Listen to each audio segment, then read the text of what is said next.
जैसे हमारे पूर्व जन्मों में पाप और पुण्य हुए, वो हमको बांध करके मनुष्य जन्म में भेजा भी। ना चाहते हुए भी हमें दुख भोगना पड़ रहा है, ना चाहते हुए भी हमको विपत्ति भोगनी पड़ रही। ये कर्म बंधन है। हम चाह रहे हैं कि हम उन्नति को प्राप्त हों और हमारा पतन होता चला जा रहा है। ये कर्म बंधन है।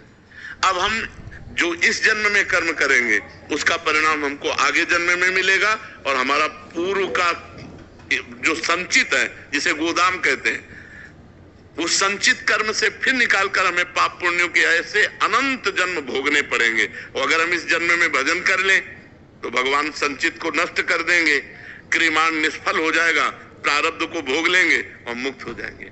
3 प्रकार के परिणाम हैं, संचित, क्रियमाण, प्रारब्ध कर्म के जो है।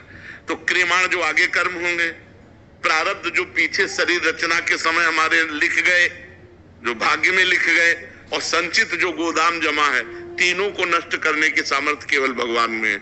इसलिए हम भगवान का भजन करें, भगवान से प्रार्थना करें। नहीं ये कर्म बंधन, पुनरपि जननम पुनरपि मरणम पुनरपि जननी जठरे शयनम, बार बार जन्म, बार बार मरण, बार बार माँ के गर्भ में आना, ये सब लीला चलती रहेगी। अगर इससे मुक्त होना चाहते हो कर्म बंधन से, तो भगवान का भजन करो। बारी मथे घृत होए बरु, सिकताते बरु तेल, बिनु हरि भजन न भवतरी या सिद्धांत पेल। गोस्वामी तुलसीदास जी कहते हैं, पानी मथने से भले मक्खन निकल आवे, घी निकल आवे, बालू पेरने से भले तेल निकल आवे, असंभव।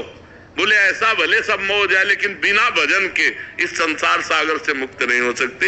इसलिए नाम जप करो, भगवान का नाम परम मंगलमय, कलयुग केवल नाम आधारा, सुमिर सुमिर भव उतरे पारा।